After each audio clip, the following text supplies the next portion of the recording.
예,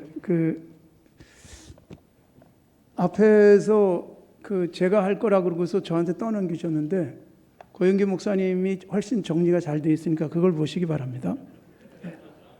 이은철 목사님 아까 저한테 굉장히 희망적인 말씀을 주셨는데 총회준비위원회가 처음으로 시작됐을 때 제가 제일 먼저 제안한 게 뭐였는가 하면 이 두꺼운 몇백 페이지짜리 총회 회의록 좀 없앨 수 없냐. 그랬는데 강력한 반대에 부딪혀서 못했습니다. 근데 이제 몇 년 후에 없앤다 그러니까 희망을 걸어보겠습니다. 그리고 또 하나가 사실 5년 상설기구로 또 5년 동안 우리 위원들이 활동을 하는 것 같은데 제가 해봤습니다. 3년 상설기구로 기구혁신을 해봤습니다. 3년 동안 돈 들여서 열심히 연구해가지고 총회 나가서 1분 발표하다가 잘리고 없어졌습니다. 돈 들이고 시간 들이고 아무리 애를 써도 안 바뀌는 총회입니다. 그리고 바꿀 수 없는 게 총회장이 1년 하고 끝나기 때문에, 그리고 내가 총회장일 때 뭔가 이거 다 이렇게 뒤집어 놓고 바꿔놓으면 나는 할 게 없다라는 생각을 참 많이 하세요. 그래서 이게 잘 안 바뀌는 현상들도 있습니다. 그래서 저는 과연 이번에 미전 위에다가 희망을 걸어도 되는지 참 굉장히 고민하면서 여기 왔습니다. 앞에서 저까지 순서가 언제 오려나 했는데 고영규 목사님이 안 오면 제가 조금 더 빨리 할 것 같았는데 길을 쓰고 또 오셔가지고 그래서 제가 한 순서 다시 또 밀려났습니다만, 여러분 우리 하드웨어에 관한 인프라는 강의안 보시면 좋겠습니다. 고영규 목사님 것도 잘 돼 있고, 그리고 앞에서도 뭐 상당히 잘 해 놓으셨습니다. 모든 자료들이 거의 일치하는 부분들이 있습니다. 우리 총회에 아까 노회, 대회제 말씀을 하셨지만, 그리고 통합주일학교 이런 말씀도 하셨지만, 우리는 노회 범위가 너무너무 넓습니다. 제가 위치해 있는 서초구에 노회가 열 몇 개가 됩니다. 지역 개념 자체가 없습니다. 그래서 정말 주일학교 심각한 문제를 해결할 수 있는 노회별 주일학교는 거의 불가능한 상태입니다. 지역별로 이런 부분들이 해결되어야지만 될 것 같다는 생각이 듭니다. 그리고 신학교 교육도 중요한 부분인데, 아까 11개의 인준 지방신학교가 있다고 했지만, 사실 여기 교수님들이 계시지만 교수님들이 굉장한 희생을 각오하지 않는 한 신학교육의 변화는 거의 불가능하다. 저는 그렇게 생각을 합니다. 신대원 그리고 대학의 신학과 교수님들이 사실 이런저런 아까 우리 송준인 목사님도 그런 환경에 관한 것도 제안도 하고 그랬지만 굉장히 아주 예민하고 첨예한 문제가 되다 보니까 그런 부분들이 사실 반영되고 속히 신학교육이나 우리 미래의 신학교육 인프라가 변화되는 데는 상당히 어려움들이 있다. 그렇기 때문에 모두의 희생이 반드시 필요하다는 말씀을 꼭 드리고 싶습니다.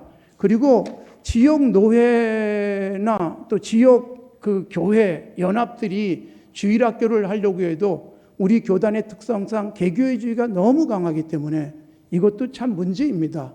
그러나 결국 이렇게 버티다가도 언젠가는 손을 들여야 될 상황이 오기 때문에 우리가 피동적으로 끌려가서 하기보다는 능동적으로 지금부터 그 부분을 적극적으로 펼쳐가는 것이 우리 교단의 변화를 위해서도 아주 중요한 부분이다라고 생각을 합니다. 사실 지금 우리 교단의 아까 69%가 미자립이다 그렇게 말씀을 드렸는데 굉장히 높은 프로테이지입니다. 우리 교단이 오히려 훨씬 더 높습니다. 그런데 미래자립 이름을 바꿨어요. 미자립교회를 미래자립이라고 이름 바꾼다고 형편이 달라지는 것도 아닌데 이름을 바꿔놓고 지금 하고 있습니다.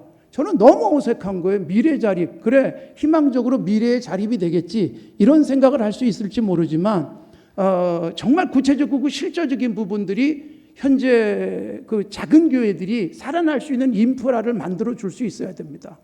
우리 교회 같은 경우는 매칭 펀드를 사실 하고 있어요. 우리 노회의 미자립 교회가 한 30여 교회가 됩니다.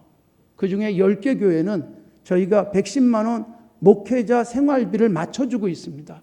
개교회에서 50만 원 드리면 우리가 60만 원 드리고, 개교회에서 20만 원밖에 못 드리면 우리는 거기에 따라서 90만 원을 더 드리고, 그렇게 하다 보니까 1년에 우리가 그렇게 나가는 예산이 굉장히 많습니다. 근데 이거를 한국교회가 정말 그 1대1이든지 이런 매칭 펀드 방식으로 작은 교회 살리기가 제대로 되지 않으면 정말 앞으로 심각한 문제가 생기고, 그리고 주일학교 뭐 없어졌다 이런 말씀도 많이 하고 있는 상황 속에서 개교회의 존립을 위해서라도 혁신적인 방안은 필요합니다. 그래서 우리가 능동적으로, 그리고 적극적으로, 선제적으로, 그리고 공격적으로 이 미자립 교회에 대한 문제들을 조금은 더 심각하게 생각해야 되는데, 제가 아직도 이해가 안 되는 부분 중에 하나는, 들으면 이제 화내실 분이 계실 거지만 2만 교회 운동을 아직도 하고 있다는 것입니다. 도대체 2만 교회를 만들어서 어떻게 하려는 건지 저는 걱정스러운 거예요. 12,000교회도 운영이 안 되는데 거기다 돈 쓰리면서 회의하고 있다는 거죠. 현재의 교회를 M&A를 해야 될 상황입니다. 작은 교회들을 묶어주고, 그 다음에 우리 교단 법을 바꿔서라도 우리는 같은 주소 안에 2개의 교회가 존재할 수 없어요. 그렇기 때문에 같은 건물 안에 3개, 2개의 교회가 존립할 수 있도록 만들어주는 인프라도 필요합니다. 같은 건물을 3개 교회가 같이 쓰는 거예요. 아침 10시에 드리는 교회, 그리고 12시에 드리는 교회, 3시에 드리는 교회, 새벽기도 같이 통합, 수요일 통합, 금요기도의 통합 등의 아주 획기적이고 그리고 자립을 위한 인프라를 제공해주는 총회적 지원과, 그리고 그나마 좀 살만한 교회들이 그런 부분에 대한 분명한 지원들을 해가야 되지 않겠나. 그리고 대형 교회의 성공 사례들을 가지고 우리는 이은철 목사님처럼 세미나를 가서 듣습니다. 그런데 아무리 지나도 잘 안 되는 거예요. 근데 사실 여러분, 총회가 정말 개척 컨설팅부터 시작해가지고, 그래서 위치, 그리고 초기에 어떻게 목회 매뉴얼을 갖추고 최소한 30명이라도 만들 것인가, 이런 부분에 대한 컨설팅 자체를 해줄 수 있는 총회의 그 인프라가 만들어지고, 그런 플랫폼에 작은 교회들이 개척을 하면서 올라탈 수 있도록 만들어주는 인프라도 정말 중요하지 않겠나, 그런 생각을 합니다. 우선은 지금 주일학교 교육에 대한 것도 제가 이 속에서 다뤄놨고 있습니다만, 아까 제안들을 잘 해주셨습니다. 그 주일학교 교육뿐만 아니라 모든 세대가 교육을 할 수 있도록 교재를 만드는 부분은 제가 교육개발원에 계속 주문을 했습니다. 청년들 교육뿐만 아니라 결혼을 앞둔 교육, 그리고 재직교육, 중직자 교육, 그리고 여러 다양한 교재들을 목회자가 우리 교회에서 3년 커리를 이렇게 만들어가고 싶은데, 이런 3년 커리를 총회에서 만들어진 교재들을 가지고 조합만 하면 3년짜리 커리가 만들어지는 거죠. 그러면 교재만 가져오면 되고 목회자가 어렵지 않게 교회 교육을 제대로 할 수 있다. 이런 인프라를 총회가 제공할 수 있다면 얼마나 좋을까, 그런 생각을 합니다. 그래서 그런 부분에 대한 투자가 사실 필요한 것이고, 그래서 20명 모이는 교회도 그런 교육 과정들이 얼마든지 가능할 수 있도록 개교회가 또는 목회자가 머리 써가면서 교재를 만들지 않아도 가능한 그런 제도들이 만들어질 수 있다면 좋겠다, 그런 생각을 합니다. 더 이상 길게 하고 싶지 않아서 여기서 마치겠습니다. 감사합니다.